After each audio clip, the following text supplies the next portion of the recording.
Bienvenue au Moulin Digital pour les personnes qui ne nous connaissent pas. Bon, bienvenue aussi aux habitués. Je vais juste profiter du coup de l'occasion pour présenter le Moulin Digital. Donc, on est une association dont le métier est d'accompagner la transition numérique des TPE, PME et organisations sur le territoire. Ça prend la forme d'ateliers collectifs comme celui d'aujourd'hui, donc résolument pratique, hein, un café-outil, 1 heure. On découvre un outil et comment on peut l'utiliser dans le contexte professionnel de l'entreprise. Il y a d'autres actions qui vont concerner plus de l'accompagnement dans la durée, donc avec des boîtes. On a un nouveau programme qui va débuter en 2019 qui s'appelle NEO.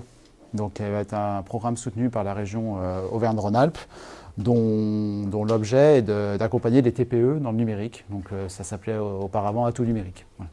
Donc, c'est ce type de programme-là qu'on relaie.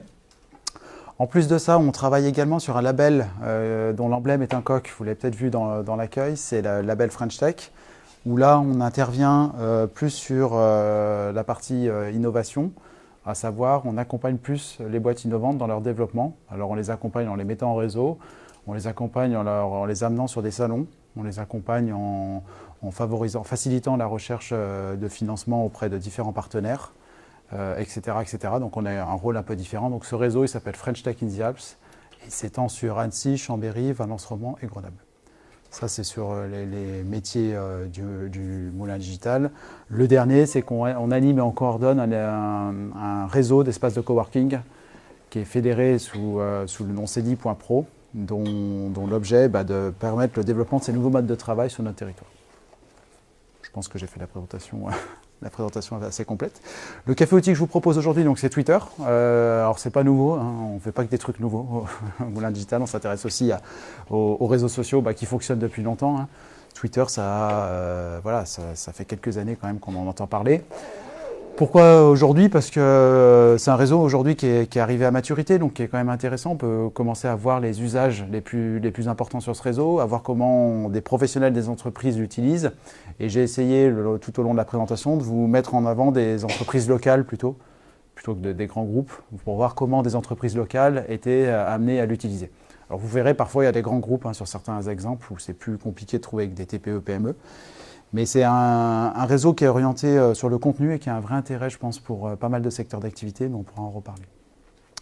Avant d'entrer dans le vif du sujet, ce que je vous propose, c'est de faire un petit tour de table pour que chacun sache qui est qui, et puis surtout, que vous puissiez, à la suite de ce café-outil, échanger, partager des bonnes pratiques sur les réseaux sociaux ou sur vos activités respectives. Voilà, donc qui souhaite commencer? C'est vous souvent, moi. Ouais, mais tu te mets toujours là, non? Tout le temps. Ouais. Vous voulez pas commencer? Bonjour, Chantal Krieger. Pour le moment, je suis pas en activité, mais je suis sur Twitter depuis le mois de mai.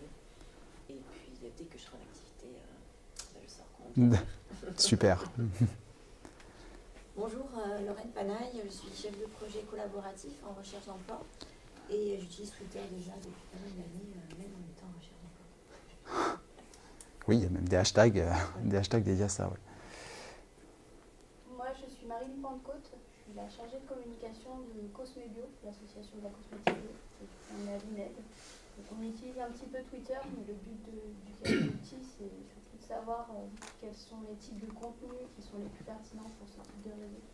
C'est assez difficile de cerner, je trouve, par rapport aux autres. Ce qu'attendent les utilisateurs, en fait, de la part d'une structure comme la nôtre.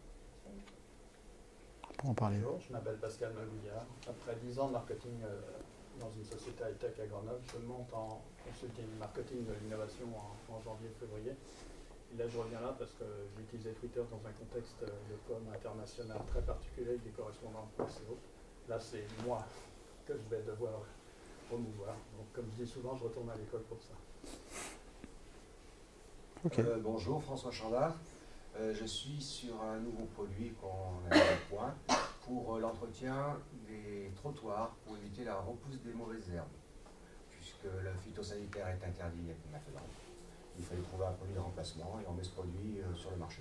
D'accord, très bien. Catherine Crémolière, donc société Chine Attitude. Nous, on accompagne les entreprises françaises qui souhaitent vendre, acheter ou s'implanter ou se domicilier en Chine. Divine Bouygues, société Crozet à Valence, la communication externe, donc j'ai en charge la communication sur tous les réseaux sociaux, dont fait partie Twitter. Twitter, mais je l'utilise également à titre personnel. D'accord. Donc Sandrine Morel-Ozan, courtier en assurance de prêt immobilier et en prêt immobilier également aujourd'hui. Et moi, Twitter, je pense que je l'utilise très mal. Donc, D'accord. voilà.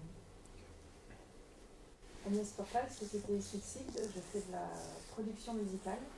Et donc j'utilise Twitter depuis pas mal d'années, mais avec, comme beaucoup, un peu du mal.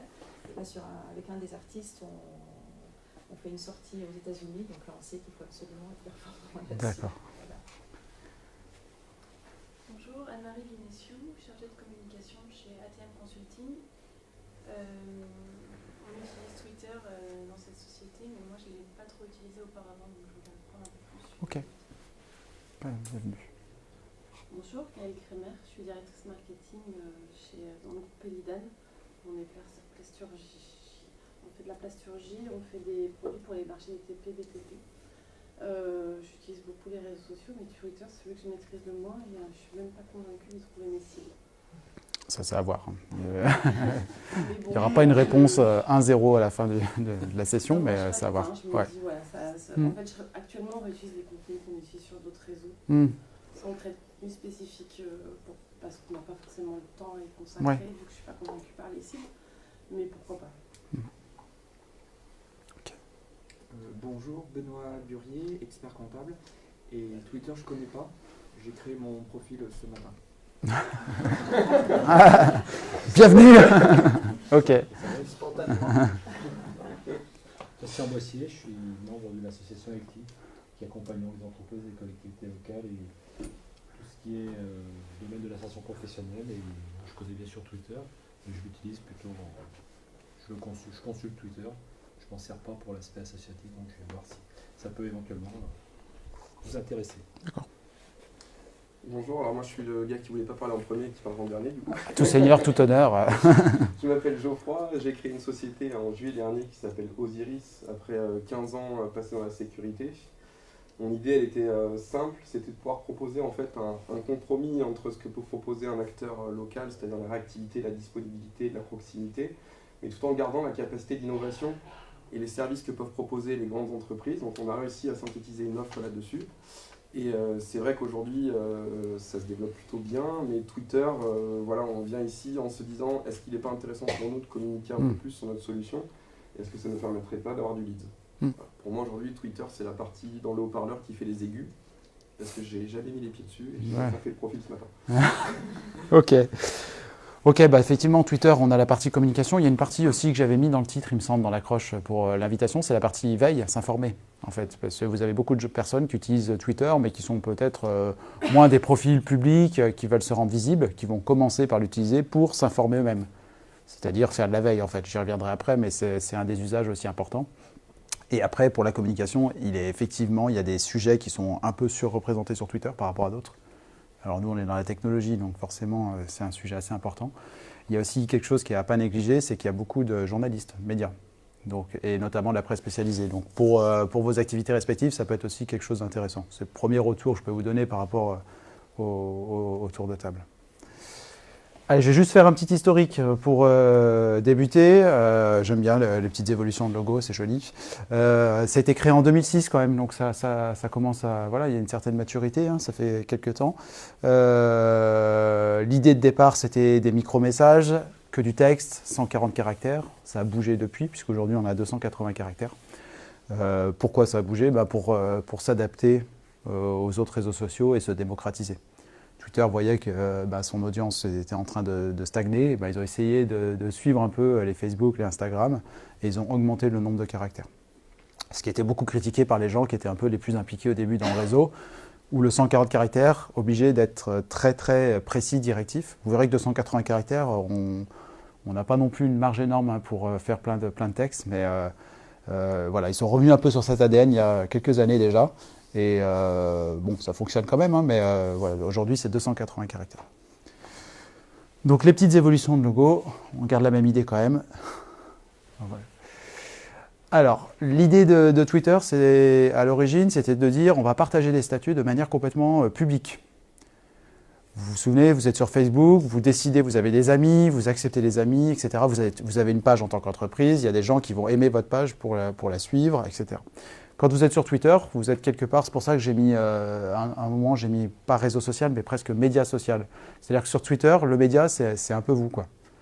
Vous avez un compte, a priori, votre compte va toujours être public et n'importe qui va pouvoir vous suivre.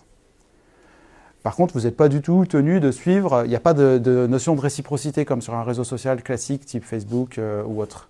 Vous êtes sur quelque chose, vous pouvez, je sais pas, les célébrités, ils suivent 10 personnes, ils ont 1 million de personnes qui les suivent. Donc finalement, ils deviennent eux-mêmes un média. Ils vont prendre la parole, ils vont auprès d'une communauté de personnes qui les suivent, etc. Donc ça, c'est vraiment, quand on arrive sur ces volumes-là, c'est vraiment puissant, mais c'est plus des logiques de médias que de réseau social dans ce cas-là. Vous, si vous allez sur Twitter, il y a des grandes chances que ça soit à peu près équilibré entre les personnes que vous suivez et les personnes qui vous suivent, mais vous n'êtes pas du tout tenu de suivre obligatoirement toutes les personnes qui vous suivent. Il n'y a pas vraiment du tout cette réciprocité.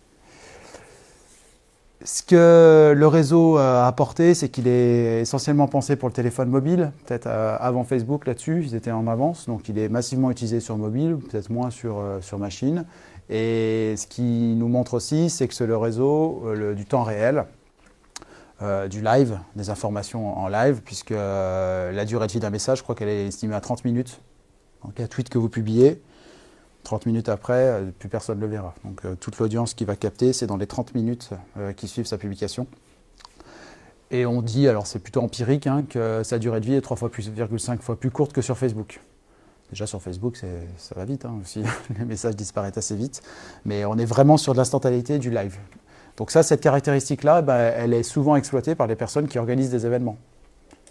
Vous allez à un événement, un salon professionnel, une conférence, etc. Vous allez souvent avoir ce qu'on appelle un live tweet. Vous allez avoir l'événement qui est retranscrit soit en vidéo, soit sous forme texte, soit sous forme de résumé, de petits extracts, sur Twitter. Parce que c'est plus propice à la diffusion en live.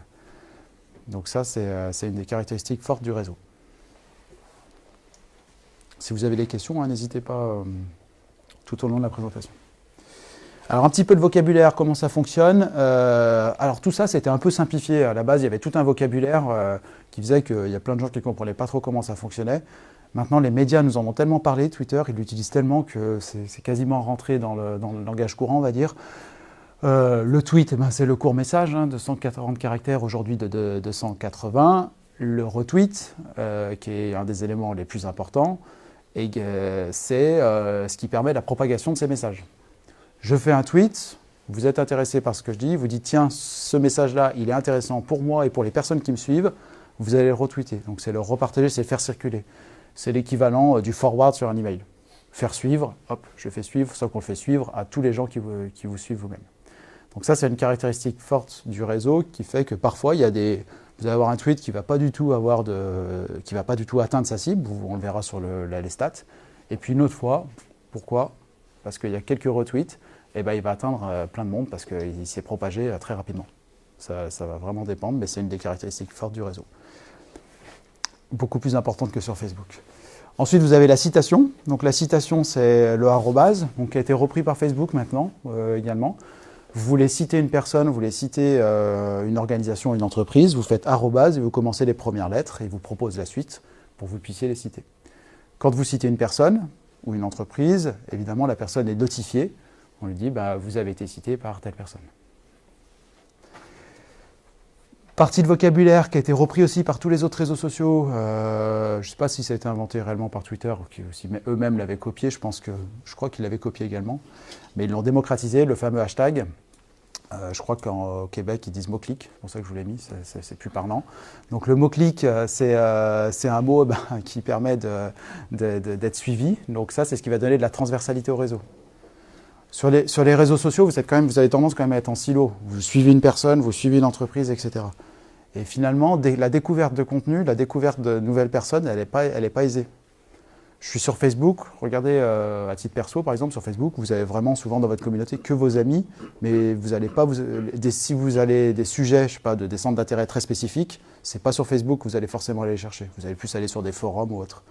Twitter, il favorise cette transversalité, parce que grâce au mot-clic, au hashtag, vous pouvez découvrir toutes les conversations sur un mot-clic particulier. Donc je vous ai mis un exemple. Hop. Donc place au métier, c'est un événement auquel on a participé la semaine dernière, donc de promotion des métiers à travers la France, donc un événement national de découverte des métiers et de valorisation de l'emploi. Donc l'idée, c'est que des entreprises ouvrent leurs portes, etc. Place au métier est un organisme national, nous on l'a relayé localement. Place au métier, du coup, a créé un hashtag. D'ailleurs, ils m'ont appelé la veille de l'événement en me disant le hashtag, c'est dièse PAM 2018. Qu'est-ce que ça permet? Tous les gens qui s'intéressent à Place au métier dans son ensemble, notamment il y a eu pas mal d'articles dans les médias, etc., ils peuvent suivre tout ce qui se passe sur Place au métier à travers la France, sans avoir forcément identifié les structures. Il y a eu des articles où on parlait d'ateliers qui avaient été organisés localement, mais ils ne nous connaissaient pas directement. Ils l'ont découvert sans doute par ce hashtag-là, ou par le site Place au métier. Donc vous voyez comment ça se présente. Et à chaque fois, le mot PAM 2018, donc le dièse PAM 2018, vous voyez à chaque fois... C'était pas préparé, hein. Et vous le voyez à chaque fois, tous les tweets là-dessus. Alors, vous avez quand même comme dans tous les réseaux sociaux, vous avez un système algorithmique.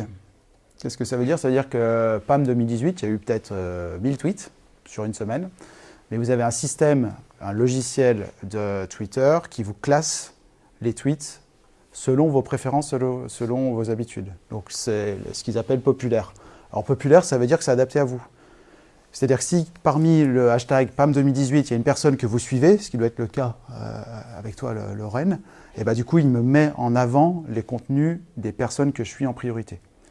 Si je veux voir une vision d'ensemble sur tout ce qui s'est diffusé sur PAM 2018, je mets plutôt récemment. Là, ça me fait un ordre chronologique, quoi.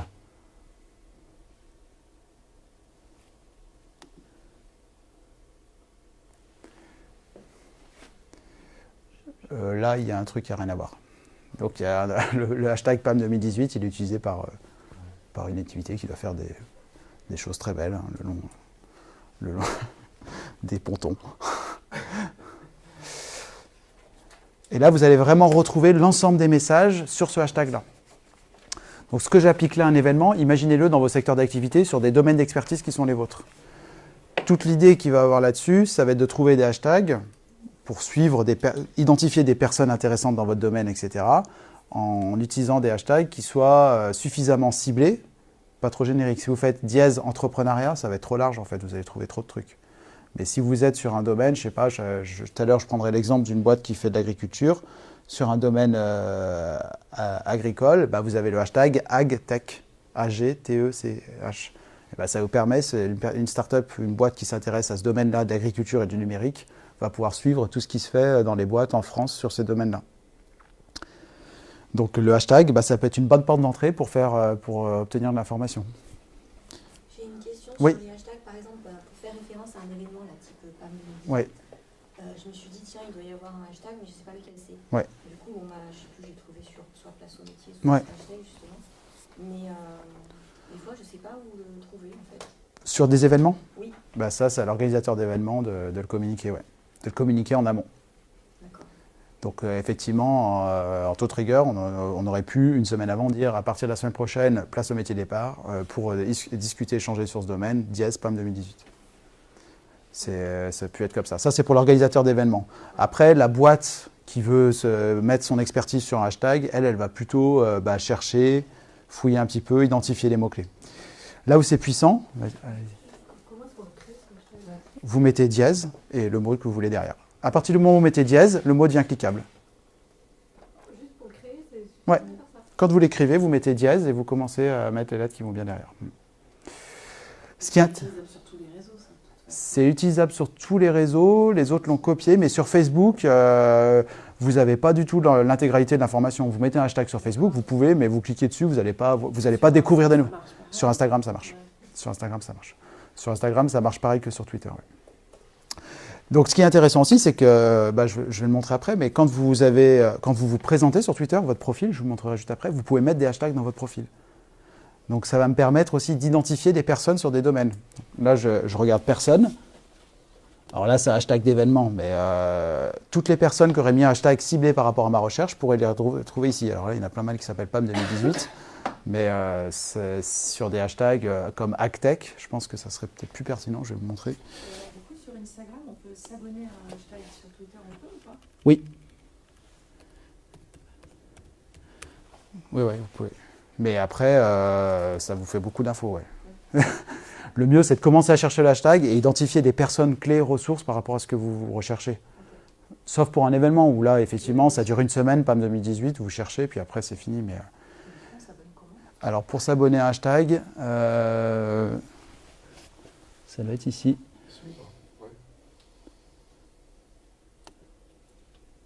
Sauvegarder cette recherche. C'était un piège, j'ai failli tomber. Donc, Actech, vu que le numérique est bien représenté, vous voyez, là, j'ai un panorama déjà, pour connaître un tout petit peu de pas mal de choses, quoi. J'ai le compte Business France dédié à l'agriculture au numérique, j'ai le pôle de compétitivité qui travaille là-dessus, des gens qui font des publications scientifiques, une start-up locale parce que je la suis.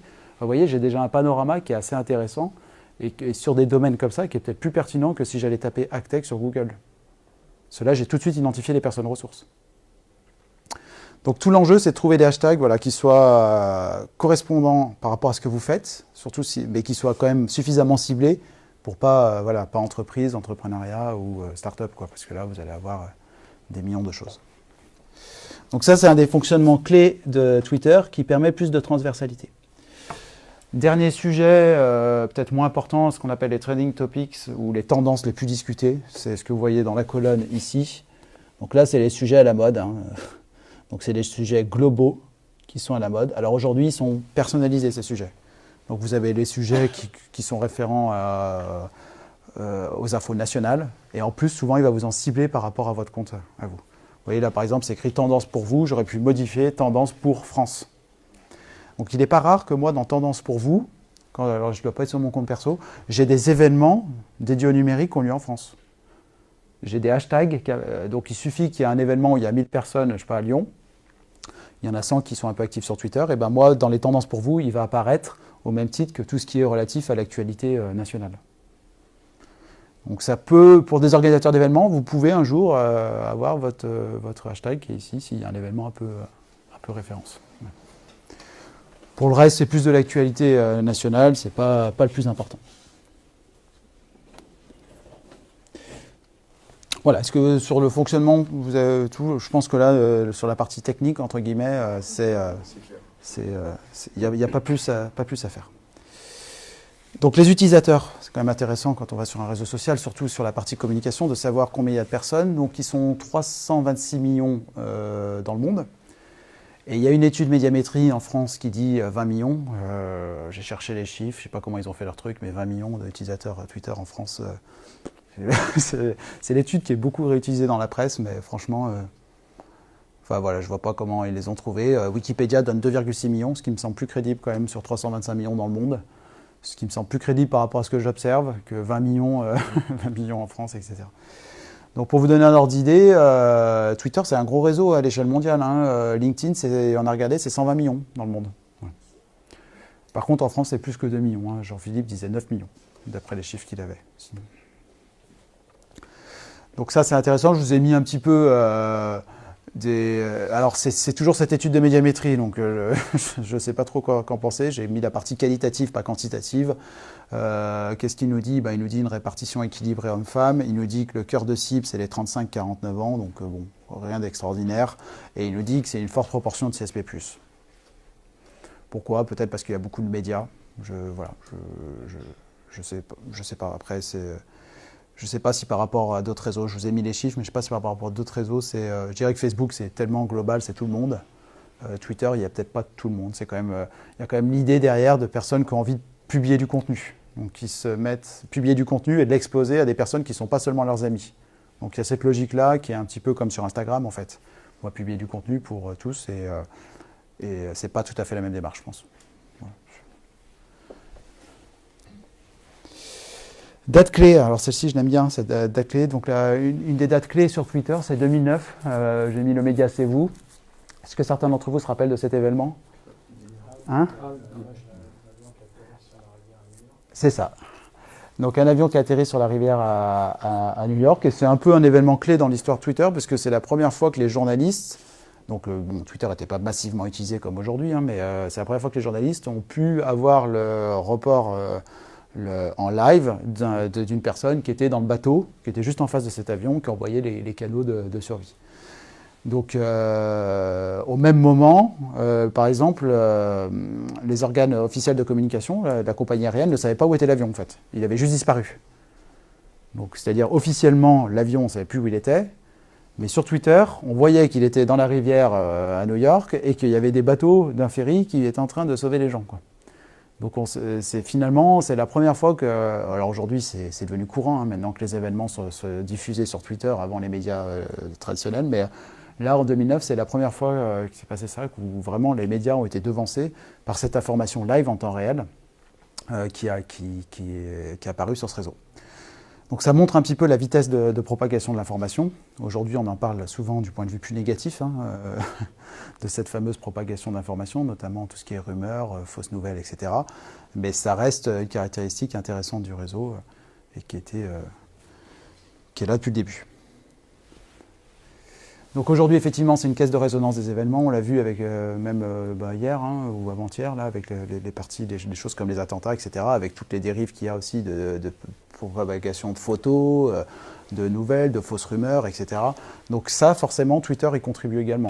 Donc, de par son algorithme, de par la manière dont il a été pensé, il contribue à la diffusion aussi des fausses informations, au même titre que pas mal de réseaux sociaux. Je mettrai en lien une étude qui a été faite par le MIT qui montre que les fausses nouvelles sur Twitter, à la différence de ce qu'on pourrait penser, sont propagées par des vrais gens et pas par des robots. Donc une fausse nouvelle sur Twitter, pourquoi elle est propagée? Parce que souvent elle est publiée avec un angle un peu choc, elle est publiée avec une information qui attire, qui est engageante en fait, et elle va être retweetée en fait. Classiquement, les retweets des fausses informations, c'est des comptes qui ont peu de followers, ce n'est pas des super influenceurs ou des super manipulateurs de l'opinion, mais qui collectivement en fait, font un effet de vague et contribuent à la diffusion des fausses informations. C'est vraiment le côté viral que je vous présentais tout à l'heure, qui peut être un atout quand on est une entreprise, quand on arrive à promouvoir son événement. Et sur l'information, des moments, ça peut être aussi une limite. Avec maintenant, les journalistes, non seulement ils s'alimentent sur Twitter, mais ils vont vérifier les informations, ce qu'on appelle le fact-checking, de qu'est-ce qui est vrai, qu'est-ce qui est faux, et ils essayent de le publier. Ça, c'était la petite parenthèse là-dessus, pour montrer qu'en 10 ans, ça a pas mal bougé. Pour les pros, dernière spécificité avant de passer pour les professionnels, gestion des relations. Donc, ce que je vous disais en préambule, le profil est public par défaut. Donc, ça veut dire que n'importe qui peut vous suivre ou vous pouvez suivre n'importe qui. Il est possible de mettre des profils privés, c'est relativement rare sur le réseau, mais c'est une possibilité. Un peu comme Instagram en fait. Sur Instagram, vous avez des gens qui peuvent mettre des profils privés. C'est plus fréquent sur Instagram d'avoir un profil privé.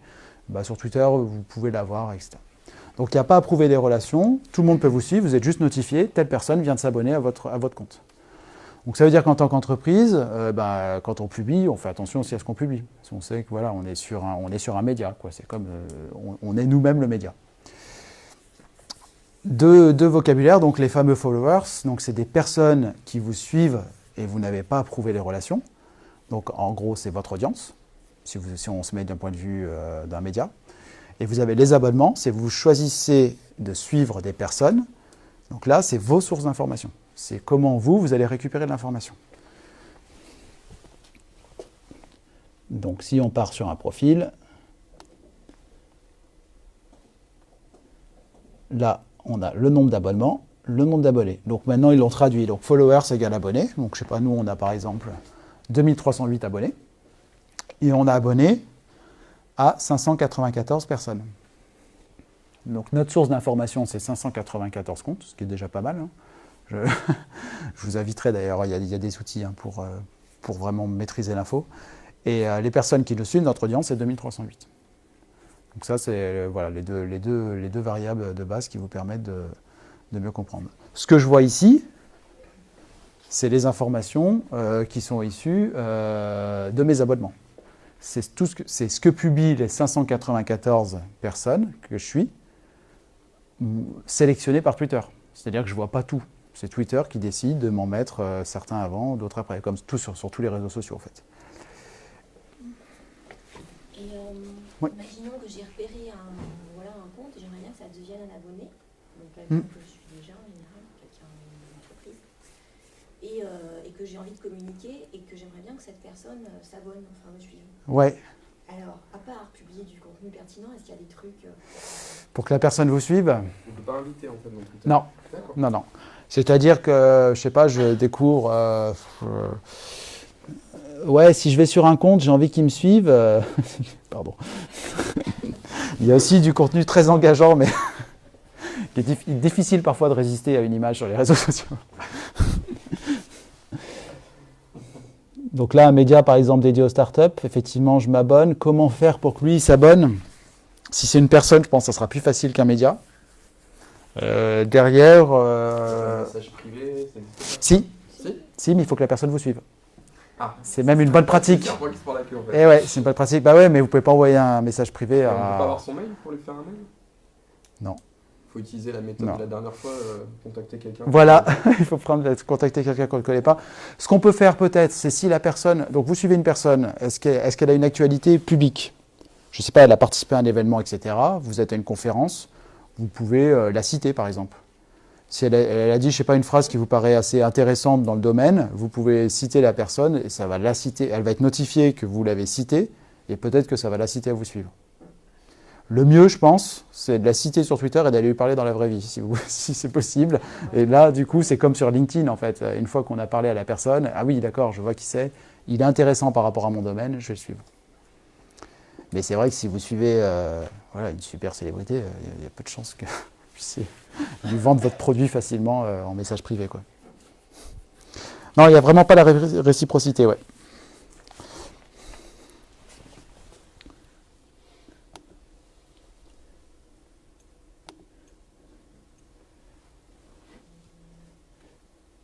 Donc les usages pour les pros, alors j'ai mis des usages pour des marques, des produits, des services et je voulais dire des personnalités, mais plus côté des personnes, quoi, des consultants, des experts, des formateurs. Il y a beaucoup ce type de profil-là sur Twitter, donc c'est aussi intéressant.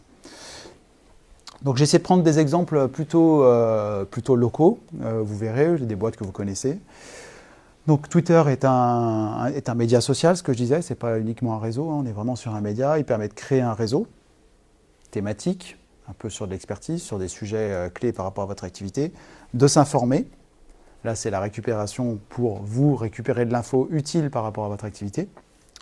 De communiquer, la partie promotion, souvent celle qui est mise en valeur sur les réseaux sociaux, et de converser, parce que c'est quand même intéressant d'engager le dialogue et d'avoir de l'interaction avec des personnes qui vous suivent ou qui vous posent des questions. Je vois régulièrement sur Twitter, il y avait une personne, par exemple, l'autre fois, qui cherchait, qu'on connaissait dans le réseau, qui disait « Hello Twitter ». Est-ce que tu connais une personne qui fait un collier connecté pour du bétail?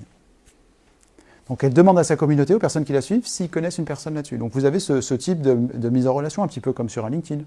Vous avez ça sur un LinkedIn. Ça peut exister sur Twitter, sur des sujets très spécifiques. LinkedIn le fait très bien, ce type le permet très bien, mais c'est possible aussi sur Twitter. Donc voilà sur les différents usages. Donc on va avoir de la visibilité, de la veille, développer son réseau, promotion et converser. Donc ce qui est intéressant sur Twitter, je vous ai dit que les messages avaient une durée de vie de 30 minutes, mais il y a un autre avantage que les autres réseaux sociaux n'ont pas, c'est qu'ils sont indexés par les moteurs de recherche. Le tweet que j'ai publié il y a 2 ans, vous pouvez peut-être le retrouver sur Google. Parce que Twitter permet l'indexation de son contenu par Google. Ce n'est pas le cas pour Instagram, ce n'est pas le cas sur Facebook. Donc sur Facebook, vous publiez un message. Pourquoi? Parce que Facebook, voilà, ils se disent, c'est bon, Google, nous aussi, on est Facebook, quoi. Donc on ne va pas donner notre information pour Google l'index. Donc c'est juste que voilà, c'est des logiques de boîte en concurrence. Hein.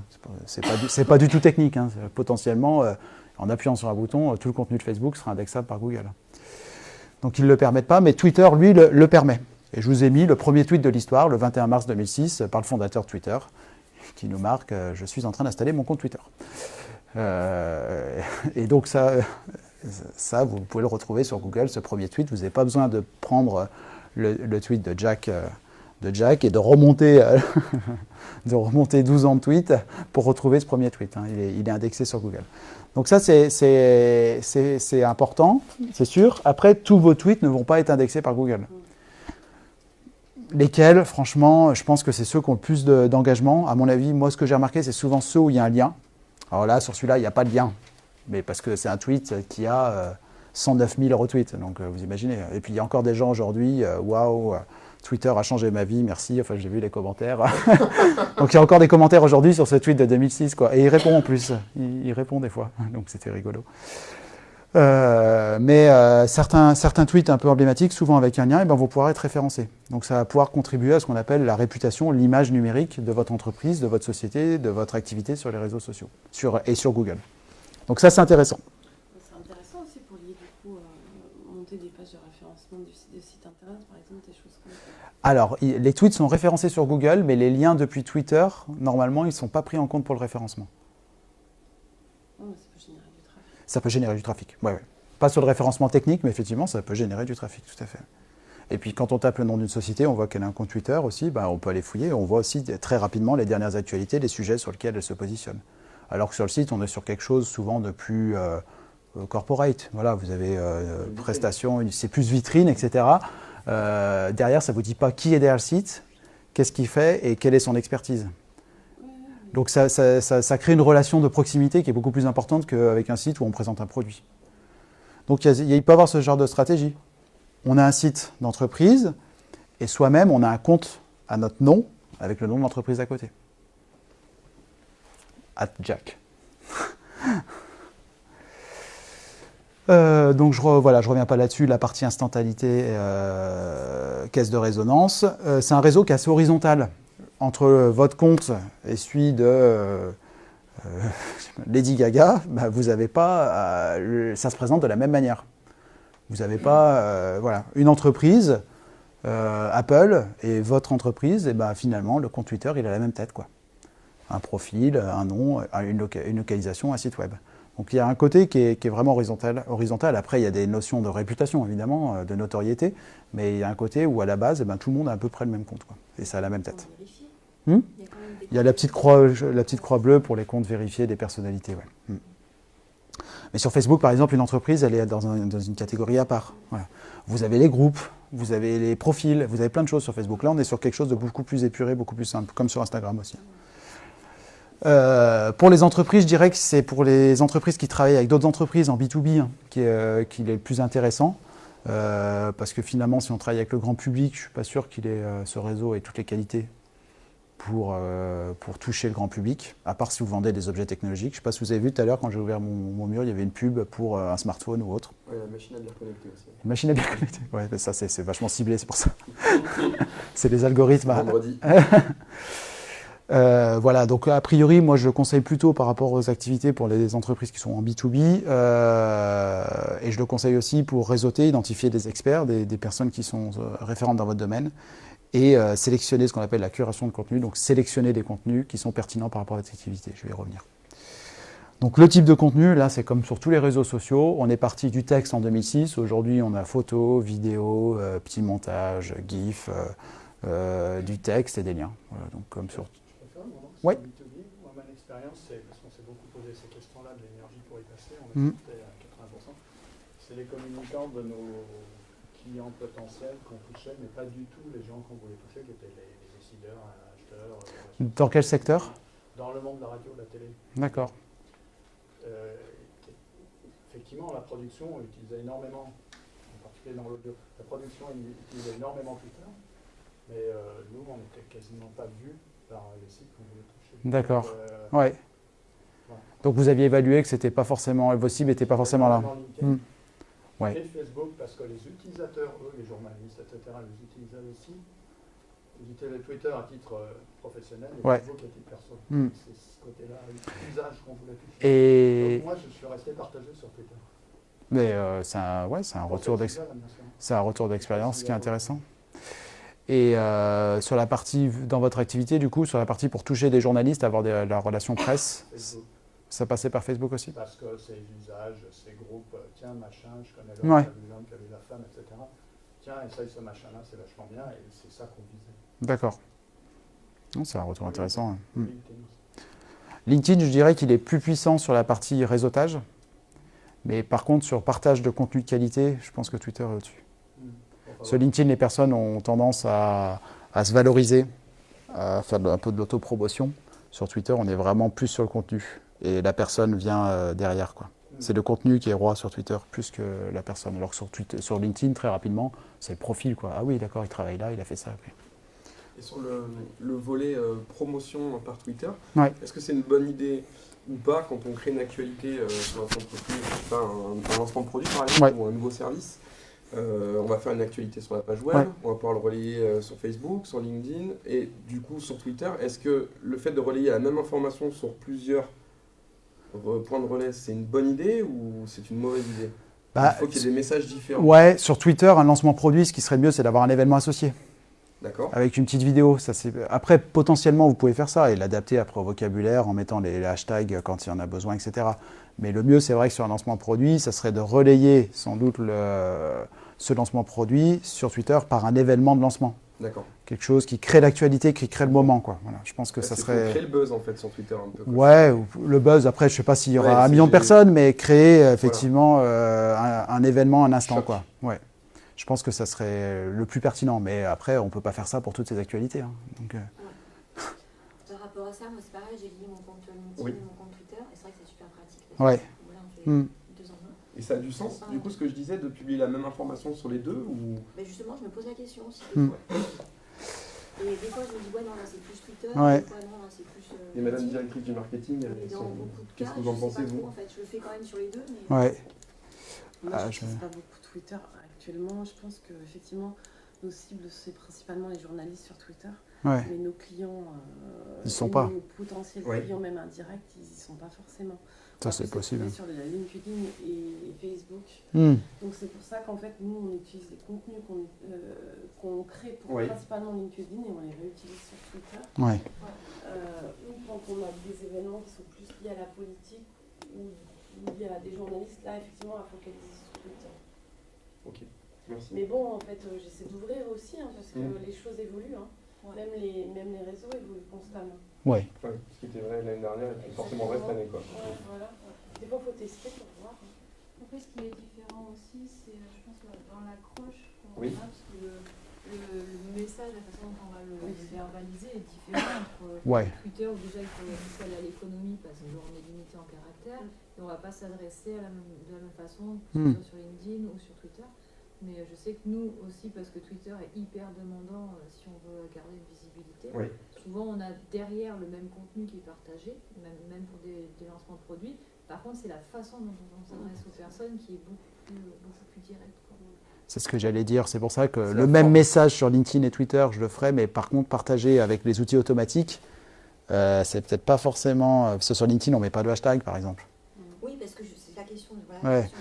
Et en plus, je pense que Twitter te pénalise si tu envoies ton message depuis LinkedIn. Parce que lui, il aime bien que tu utilises Twitter en direct, et vice-versa. Les réseaux sociaux, ils s'aiment, mais tu vois pas... Des fois, il sort en fait sur Twitter, il sort un lien LinkedIn, mais en fait, on ne sait pas de quoi ça parle. Oui. Donc, la partage en automatique, je ne suis pas convaincu. Après, la même actualité qu'on adapte en quelques secondes, en changeant un peu le vocabulaire, en étant un peu plus direct sur Twitter que sur LinkedIn, ça, je pense que oui, ça peut le faire. Parce qu'effectivement, les hashtags ne sont pas repris, les arrobases, des fois, c'est pas comme ça. C'est pas les mêmes. C'est pas pertinent. Quoi. Ah oui, les arrobas sur LinkedIn, c'est quelque chose, ça fonctionne pas du tout correctement. C'est toujours en train de retaper les noms. LinkedIn se met au hashtag, parce que maintenant, quand on fait un post, on commence à proposer les hashtags.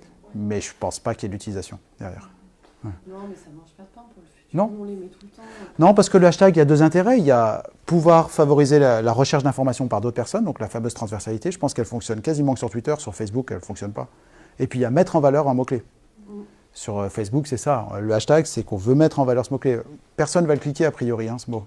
Mais on va vraiment le mettre en valeur sur un domaine d'activité très particulier, etc. Et puis, ça montre une façon d'utiliser le langage digital, etc. Donc, ça Pourquoi pas Et à propos des hashtags, une petite question, je suis vraiment très éloigné de N'hésite Twitter, pas. mais il y a quelque chose qui me chagrine à l'œil, c'est quand je vois des gens qui mettent une phrase avec 50 000 hashtags. Ouais, c'est C'est une mauvaise idée En fait, sur les réseaux sociaux, le hashtag, c'est ce que les utilisateurs en font. Sur Twitter, je dirais que c'est une mauvaise idée. Vous êtes sur Instagram, je dis que c'est pas une mauvaise idée. Et ouais, c'est ce que les gens font. Pourquoi? Sur Instagram, eh ben, ça permet de la découverte de photos, etc. Ouais. Et vous verrez, sur Instagram, vous avez toujours une ribambelle de hashtags qui s'affiche et qui permet la découverte de l'image. Sur Twitter, souvent, 3 hashtags, c'est le maximum, quoi. Mais ça, c'est pas technique, c'est les habitudes des utilisateurs du réseau. Sur Instagram, ça a été beaucoup utilisé. Les gens mettent des hashtags en français, en anglais, ils en mettent plein. Oui. Vous avez parlé au début du fait qu'un tweet avait une demi-heure de vie à peu près. Ouais. Est-ce qu'il y a une demi-heure dans la journée où on sait qu'il y a beaucoup de monde qui va être, ou est-ce que c'est un peu tout le temps, est-ce que c'est plutôt le matin, plutôt le soir, est-ce que...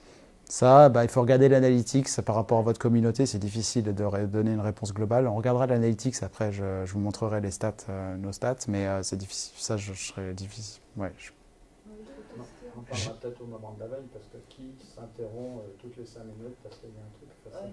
On se parlera dans nos signes. Question de Béotien, comment on lit un compte LinkedIn et Twitter? Vous parliez. Comment vous l'avez fait Quand vous faites un post sur votre compte LinkedIn, vous avez la possibilité de le mettre en public, juste pour les personnes qui vous suivent, ou LinkedIn plus Twitter. Il faut avoir vu Twitter dans le public. Et sur LinkedIn, si je me souviens bien, parce que je l'ai fait il y a un moment. Ouais, il me semble. Alors, Vous êtes dans préférences ou quelque chose comme ça. Et donc, il demande quel est votre compte Twitter et si vous avez les deux. Ok. Je me rappelle plus là, honnêtement. Parce qu'on peut déjà, on peut les lier, puis après reprendre le. Ouais. On peut reprendre le message, parce que vous disiez que c'est pas forcément le même message sur Twitter que sur LinkedIn. Il faut juste adapter le ton, en fait. Hein. Le contenu elle-même, c'est qu'on adapte le ton, c'est tout. Hein. On peut le modifier. Ouais. Bah, si vous le faites en automatique, non, ça va se publier bêtement en automatique. Le pire, c'est que ça va mettre un lien LinkedIn, en fait, qui va commencer par LinkedIn, et je pense que Twitter, il n'aime pas trop ça. Il va rendre votre message moins visible. Il préfère quand vous utilisez Twitter.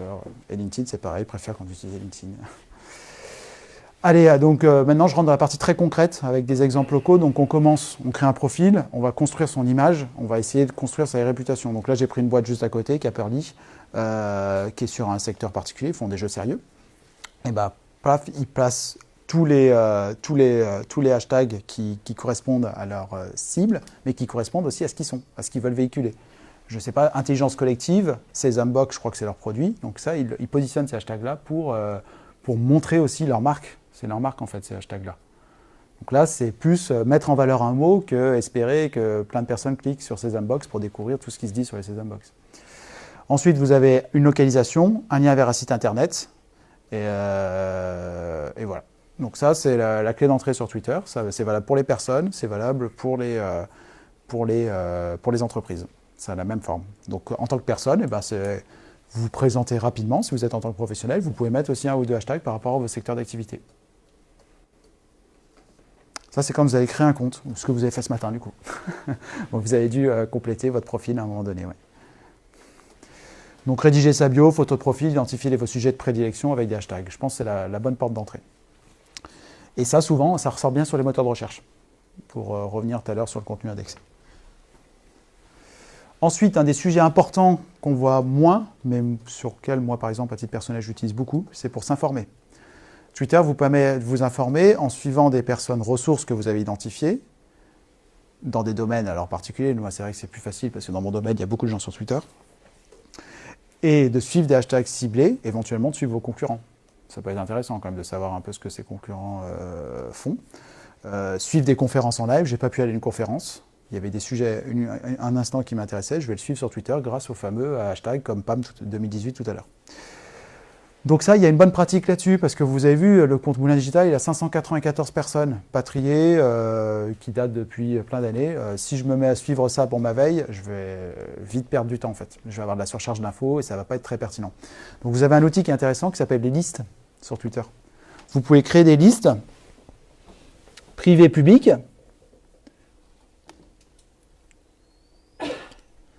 On en a, nous. Ah, c'est là, créer une liste. Je l'ai fait sur mon compte perso.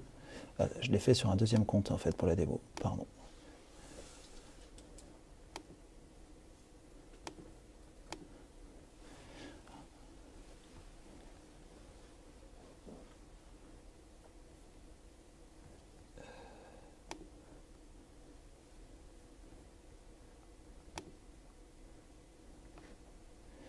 Donc je me suis créé une liste par exemple des startups de French Tech, j'ai fait ça vite fait pour la démo.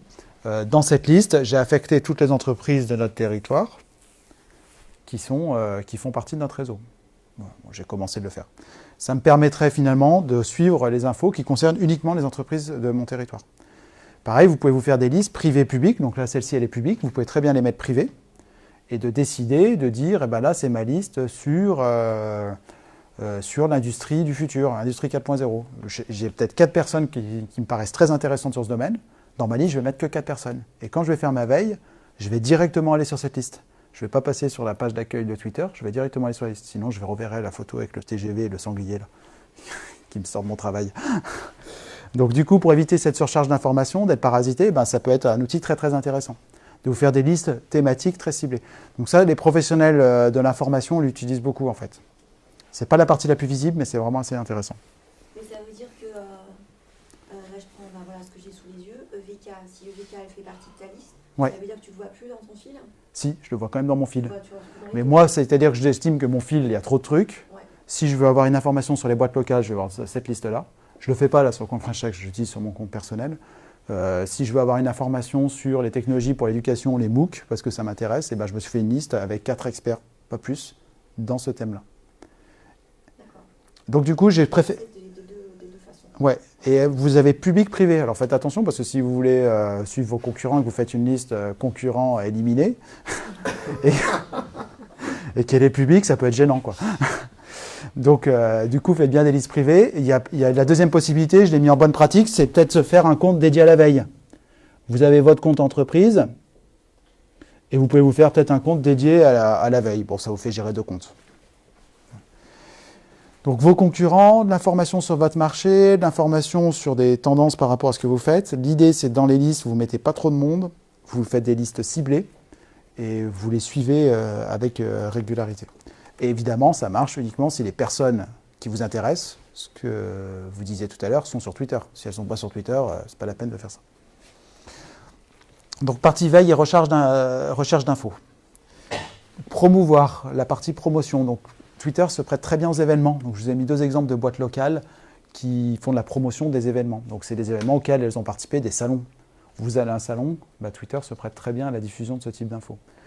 Donc j'ai mis EVK et RFIT par exemple, qui font avec un visuel, comme sur tous les réseaux sociaux, on utilise le visuel pour dire je suis présent au salon.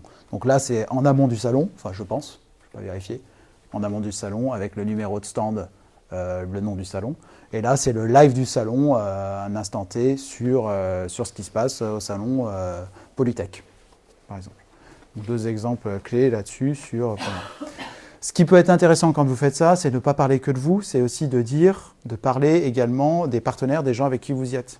Vos clients, si vous êtes avec un client sur ce salon, avec des gens de votre territoire.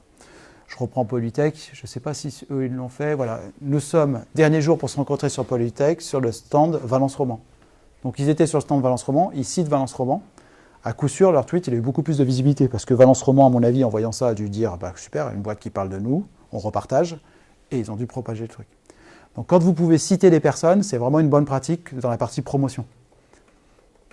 Quand vous faites de la promotion, eh bien, vous allez essayer de citer les partenaires. Je ne sais pas si vous travaillez avec un fournisseur particulier, si vous travaillez avec une collectivité, enfin voilà, un client, mais que vous pouvez le communiquer, un client avec qui vous avez fait un projet dont vous êtes fier, eh ben, faites-le, citez-les sur Twitter. Parlez pas que de vous, mais citez vraiment des personnes. Votre message, il aura beaucoup plus d'impact et d'engagement.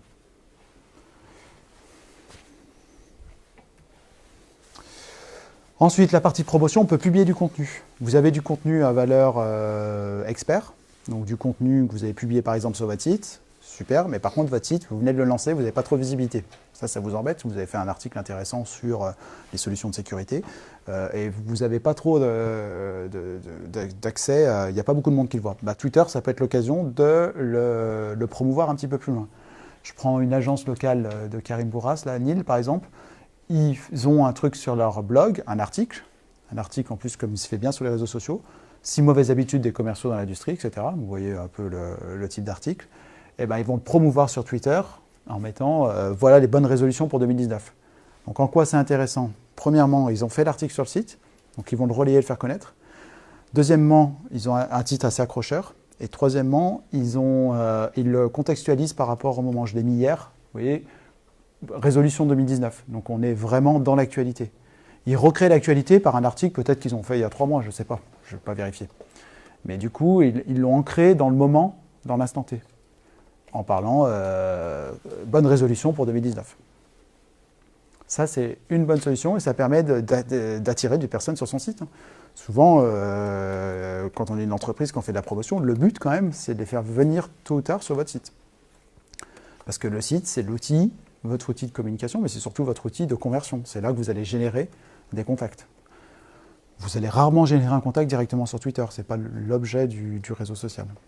Donc, partagez des liens de votre site quand vous avez du contenu qui est publié, surtout de type blog.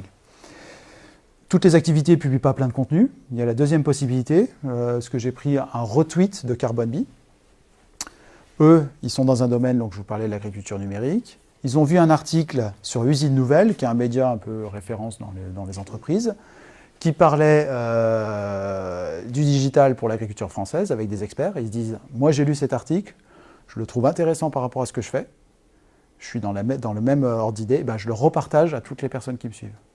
Ça ne va pas me faire venir du monde sur mon site, mais ça va permettre de promouvoir des contenus. Et je peux rajouter éventuellement un petit commentaire, des contenus qui peuvent servir aussi la stratégie de l'entreprise, si elle est sur ces domaines. Donc c'est une deuxième possibilité. Vous n'allez pas produire des articles de blog toutes les semaines peut-être, mais vous allez peut-être pouvoir repartager des contenus qui vous paraissent intéressants par rapport à votre activité.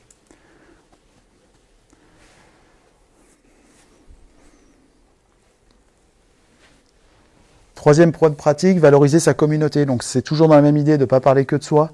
On est présent sur un salon, on valorise nos différents partenaires et nos clients. Je reprends Polytech avec un tweet de la société IPGard. Ils reprennent, ils citent, ils nous ont cité nous French Tech. Donc moi, quand j'ai vu ça, je l'ai retweeté. Donc c'est-à-dire que leur message, le fait qu'ils m'aient cité, j'ai pensé à le retweeter, sinon je ne l'aurais pas forcément fait. Donc ça leur a donné plus d'audience à leur message. Ils ont cité d'autres entreprises avec qui ils étaient sur place, notamment Prodeval. Donc toujours dans la même idée, ils valorisent un petit peu la communauté. Il peut y avoir d'autres démarches où l'entreprise est encore moins intéressée que ça, c'est encore plus éloigné. J'ai pris la société Kixar qui a participé au trophée de l'entreprise organisé par l'Aglo.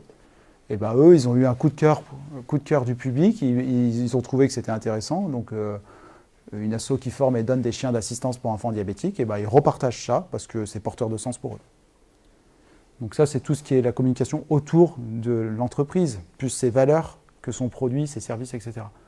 Mais si elle participe à des événements, c'est aussi intéressant de le faire. Ça montre qu'elle est engagée sur des thématiques, qu'elle est intéressée et qu'elle est engagée localement.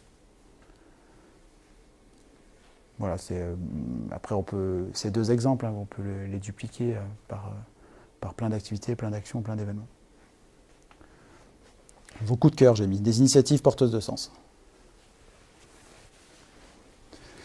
Donc une fois qu'on est dans la partie promotion, il ne faut pas oublier que sur un réseau social, on est sur de l'échange, de la conversation, du dialogue. Donc là, l'idée, c'est de réussir à engager la conversation. Ce n'est pas forcément le plus facile. Il y a des petits outils qui permettent de le faire. Vous avez les sondages sur Twitter qui peuvent fonctionner comme ça. Vous avez créé un sondage, vous avez 3-4 réponses possibles et vous pouvez le publier rapidement. Ça se fait aussi sur Facebook. Ça, je pense, c'est quand vous avez déjà l'habitude d'utiliser le réseau ou une certaine aisance là-dessus, vous avez un peu une communauté qui vous suit. Sinon, ça c'est un peu tôt, mais ça peut être intéressant. Pourquoi c'est plus facile? Parce que souvent, les interactions sont un peu facilitées, un peu moins formelles. Donc, vous avez quelque chose de plus léger, donc ça favorise ce type de réaction. Les sondages, c'est un outil, mais le plus important, c'est de susciter du commentaire. Vous avez du commentaire, du retweet, donc ce qu'on appelle de l'engagement. Donc ces 3 petits boutons, ça c'est un commentaire, un retweet ou un j'aime. Donc sur chaque tweet, vous avez cette information-là qui vous est diffusée. Quand vous allez avoir un commentaire, c'est vrai que c'est intéressant parce que ça veut dire qu'il y a une réaction et que vous pouvez répondre, engager la conversation. C'est la même chose sur LinkedIn, ça pour le coup. Vous avez aussi ce type d'interaction. Et enfin, sur la partie conversation, je voulais mettre les plus grosses entreprises. Si un jour vous avez un problème avec votre opérateur téléphonique, je vous invite à aller sur Twitter, vous verrez, ça sera résolu beaucoup plus rapidement que je suis passé par la hotline téléphonique. Vous pouvez l'essayer avec Free, j'ai déjà essayé. Ça marche très très bien. Donc les opérateurs téléphoniques ont leur assistance technique là-dessus. Et ils répondent, opérateurs téléphoniques et d'autres fournisseurs d'accès, hein, ils répondent très très rapidement sur ces réseaux sociaux parce que en fait, vous les interpellez publiquement. Vous faites « Hey Free, ça ne marche pas depuis 3 jours chez moi ». Et là, tout de suite, l'assistance, il y a un robot qui va répondre « Écrivez-nous en message privé vos problèmes ». Et ça contribue, pour le client, c'est intéressant. Et la boîte, elle sait qu'elle s'expose si elle ne répond pas. Donc en principe, quand ils ont des services d'assistance sur les réseaux sociaux, ils sont un peu organisés derrière pour répondre. Typiquement, Free, quand je l'avais vu la dernière fois, il ne s'appelait pas Assistance Free Mobile. Quand je l'avais essayé il y a quelques années, je l'ai revu là pour la démo, j'avais repensé. Et en fait, je regardais leur nom d'origine, c'était Free Mobile sur Twitter. Et ils sont renommés Assistance Free Mobile parce que tout le monde venait sur Twitter pour leur poser des questions d'ordre du service client. Donc ils ont, à mon avis, ils se sont organisés derrière pour répondre. Donc ça s'appelait Assistance. Il faut faire attention quand on est une entreprise, justement, du coup, Ouais. de vigilance. Ouais. Alors je pense que c'est pour des grosses entreprises B2C qui sont souvent soumis à des critiques importantes. Voilà. Après, oui, on ne sait jamais, ouais. Ça veut dire que si un jour ça arrive, répondez publiquement et rentrez et amenez-les à faire une conversation privée, parce qu'il n'y a pas besoin d'exposer. Je ne sais plus, moi, sur PAM, par exemple, Place au métier, il y a Place au métier qui a diffusé l'ensemble des ateliers qui avaient lieu un jour, et il y avait une entreprise qui fait un compte bancaire, je ne sais pas trop, qui faisait un atelier à Paris, puis il y en avait qui en faisaient chez nous, donc ils avaient relayé tout ça. Premier commentaire, compte je sais pas quoi, l'entreprise, mon compte n'a toujours pas été crédité alors que je l'ai fermé, machin, etc. Donc vous voyez, c'est vrai que ça peut arriver, quoi. Ça peut arriver. Donc une entreprise qui avait sans doute un petit conflit avec un client, sur un tweet qui n'a rien à voir avec cette entreprise, un tweet de Place au métier, le client en question a laissé son commentaire bien placé, quoi. Donc ça, pour les boîtes, effectivement, elles s'y intéressent parce qu'elles se rendent compte que les services clients par téléphone, c'est pas ce qu'il y a de plus efficace et que les clients, ils sont en demande d'autres choses. Voilà, il y a des boîtes qui mettent en place leur service client sur WhatsApp de la même manière, où c'est sous forme textuelle, forme de chat. Bon, ça concerne les plus gros. Troisième partie, la partie réseautage, donc la partie qui ressemble à LinkedIn, mais qui est plus performante, plus développée sur LinkedIn, je dirais. Donc là, c'est entrer en contact avec des personnes de votre entourage. Donc ça, c'est ce qu'on fait très bien sur LinkedIn. On peut le faire également sur Twitter. Surtout, le but, ce que tu disais Lorraine tout à l'heure, c'est d'essayer de suivre des personnes qui sont référentes dans votre domaine et essayer de rentrer en contact avec eux. Donc là, il y a contacter quelqu'un qu'on ne connaît pas. Il y a toutes les astuces, effectivement. Essayer de la rencontrer, essayer de l'accrocher, essayer de lui donner envie de vous suivre pour ensuite, le jour où vous en aurez besoin, peut-être lui écrire un message privé. Si vous organisez un événement, vous avez besoin d'un expert sur un sujet, etc., lui écrire un message privé pour lui demander une info ou un truc. Voilà. Donc là, c'est moins naturel que sur LinkedIn parce qu'effectivement, il y a des notions, il n'y a pas de réciprocité. Sur LinkedIn, est-ce que tu veux te connecter avec moi? Oui, non, quoi. C'est un petit peu ça. Là, vous avez moins ça.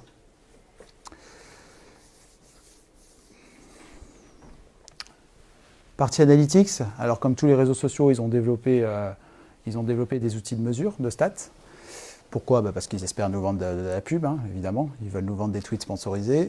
J'ai jamais essayé les tweets sponsorisés. Je sais pas si certains ont essayé parmi vous. J'ai essayé LinkedIn, Facebook, mais jamais les tweets. Ça ne m'avait pas paru, pour des petites structures comme la nôtre, ça ne m'avait pas paru très intéressant. Par contre, ça permet de voir sur un événement, je sais pas, le hackathon du Fab Lab qui a lieu demain. On avait fait ce tweet-là. Donc on avait repris, pour essayer d'accrocher aussi visuellement une image, deux emojis pour bien marquer qu'il y avait 2 dates, l'ouverture du hackathon et la clôture. On avait cité évidemment le Fab Lab de la Drôme. Vous pouvez aussi, quand vous mettez des images, citer des personnes sur les images, identifier des personnes.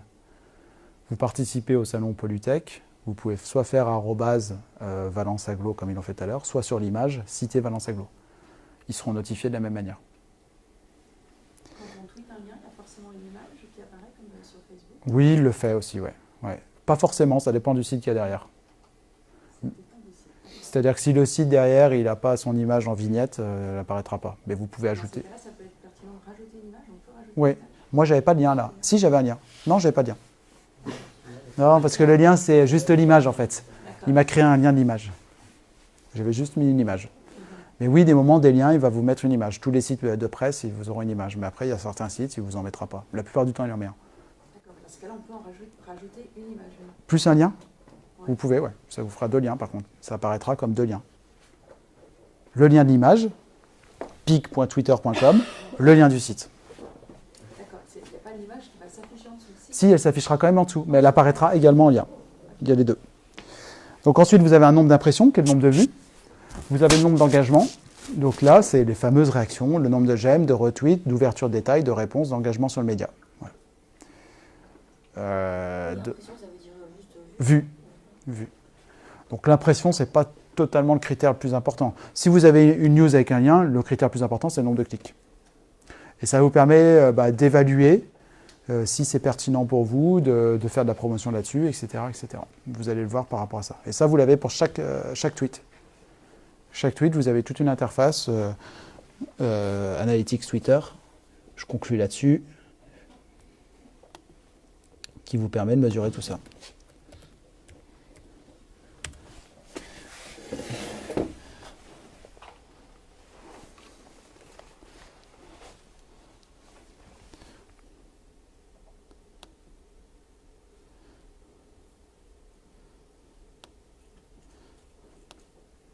Voilà, vous avez tous vos tweets, les stats, le nombre d'engagements, etc., tout ce que vous avez publié. Nous, ce qu'on a remarqué sur notre activité, c'est ce qui était lié à l'événementiel, qui avait beaucoup de reach. Alors là, on n'a peut-être pas fait... C'est peut-être un peu normal, c'est multiplié par le nombre de participants. Sinon, voilà, il y a de la réaction en live, etc. Quand on a... Les tweets où on a le plus de succès, c'est quand on est sur des salons où il y a vraiment beaucoup de... Voilà, donc c'est vrai que c'est très propice au live, au salon, etc. J'ai une question là-dessus. Oui. Quel est l'intérêt d'aller... Bon, voilà, faire un événement, je suppose que ça sera trouvé sur Twitter si ce n'est pas déjà fait, je ne sais pas. Ouais. C'est mystérieux. Et oui, faire un live lundi, est-ce que ça a un intérêt? Est-ce que ça apporte quelque chose dans votre algorithme, dans le mien? Faire un like lundi? Oui, on est... Non, pardon, on est quel jour? Ah oui, d'accord. On est jeudi, là, quel jour? On est vendredi. Ouais. Vendredi, très bien. Mais vu que ce soir, voilà, qu'est-ce qui se passe? Vu la durée de vie de ça, c'est pas LinkedIn, en fait, dans la semaine, on voit qu'il se passe quelque chose. La Ouais. a changé. Là, c'est beaucoup plus court. Désolé, mais moi, je ne me dérange pas dès que ça fait bip sur mon smartphone, donc je fais de la veille plutôt à des dates un peu... Mais la bonne nouvelle, c'est que je publie un article après sur le site et je le retweet. Donc c'est peut-être l'après-événement que vous allez vous repartager. Est-ce que ça a un intérêt dans la convergence de mon algorithme, moi, en tant que suiveur, et toi, en tant que... Mon algorithme, c'est-à-dire Tu as un pic derrière, d'accord. Après celui-là, est-ce que ça sert à quelque chose? Est-ce que ça change quelque chose ou pas? Bah après, je réfléchis pas en algorithme, mais effectivement, ça vous permet d'être identifié, comme quoi vous avez participé à une démarche, etc. Même si c'est un jour après, ça peut être aussi visualisé par d'autres. Ouais. Même si c'est pensé live.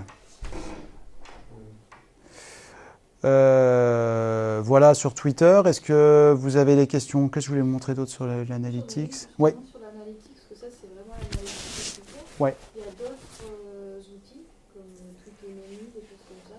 Qu'est-ce que vous en pensez? Est-ce que J'utilise pas. c'est suffisant ou... Moi, je me contente de celui-là. C'est la source d'information officielle, mais c'est vrai que je n'utilise pas les autres outils de stats plus avancés. Ça me suffit. Juste, je voulais vous montrer. Vous les utilisez? J'ai essayé à un moment donné Ouais. de les comparer un petit peu, mais on s'y perd un peu, surtout que sur les autres, forcément, il y a une partie gratuite où on a un accès limité à un certain nombre d'informations de stats, puis après, si on veut payer... On utilisait Outsuite, mais plutôt pour publier. posts.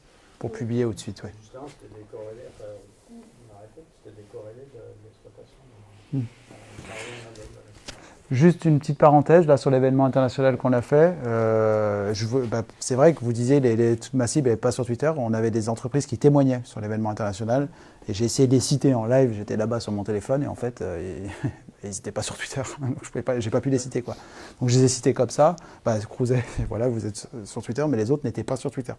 Donc alors que sur LinkedIn ils y étaient. Donc ça c'est clair que sur des activités qui sortent de la technologie, tout le monde n'est pas sur Twitter. Donc il faut vraiment voir par rapport à votre secteur d'activité s'ils y sont. Mais là, finalement, je n'ai pas pu les citer, quoi, parce qu'ils avaient pas de compte, pas de profil.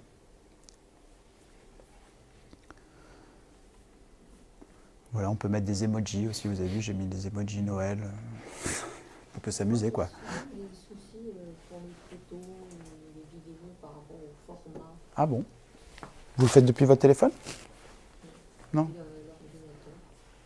Des contraintes par rapport à ça Il me semble pas. Je sais pas, j'ai jamais Peut-être fait. la taille de la vidéo. Ouais, Mais il doit la compresser, je pense. Ouais. Ah ouais, automatiquement? Ah oui, je pense qu'il la compresse. Facebook le compresse, je pense que Twitter le fait aussi. Hein. Mais là, je sais pas, ouais. Là, franchement, il faudrait voir le fichier en question pour pouvoir vous répondre précisément. Parce que... Il y a un format particulier à mettre. Bah, le mieux, c'est de filmer depuis son téléphone, hein, c'est clair.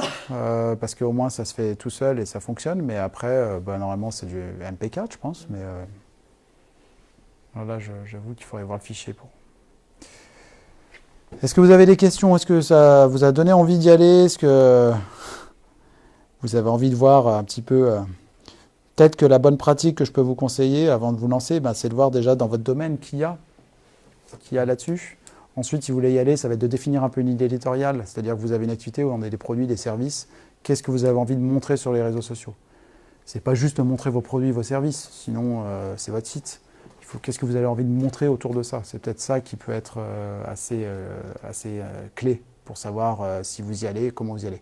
Et ce travail-là de définir sa ligne éditoriale, comment mon entreprise s'exprime sur les réseaux sociaux et qu'est-ce qu'elle veut montrer, il s'applique à tous les réseaux. Hein. C'est pas que Twitter.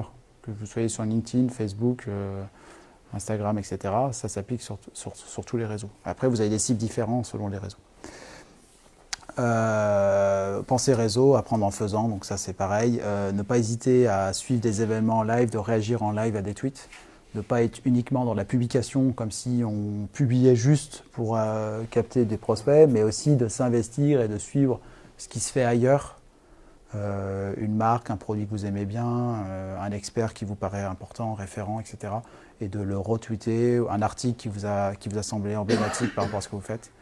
Voilà, d'être vraiment dans cette pratique-là du réseau social et pas uniquement d'être là pour juste publier, où je pense que vous serez déçus parce que vous serez trop dans la démarche d'un site web. Et vous n'aurez pas d'engagement sur un réseau social comme Twitter.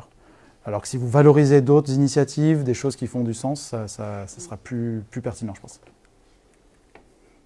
À part une liste, est-ce qu'il y a un moyen d'éviter d'avoir une bref qu'il faut parcourir Les listes, ça me semble pas mal pour ça. Ouais. Des listes ciblées, plusieurs listes, hein, n'hésitez pas à en faire plein. Voilà. Pas une liste qui va s'appeler veille, quoi, parce que sinon vous allez retomber dans le même, sur le même écueil, quoi. Effectivement, on peut se dire je veux réagir en live sur tel truc hyper ciblé, mais perso, ça me paraît impossible d'aller réagir ne serait-ce que dans la mi-journée, un fil continu sur un événement donné. Ouais. Souvent, moi quand je parle d'événements que je vais suivre. Quand je vais suivre un événement via Twitter, c'est un événement que j'ai déjà identifié auquel je voulais participer. C'est pas un événement que je vais voir au hasard de mes promenades sur Twitter. Voilà, liste où même j'ai reçu l'invitation, je voulais y aller, j'ai pas pu y aller. Mais tiens, je vais voir ce qui se dit sur Twitter sur cet événement. C'est plus cette optique-là plutôt que d'aller parcourir Twitter à la recherche d'événements. Où là, effectivement, je pense que ça peut être chronophage, ouais.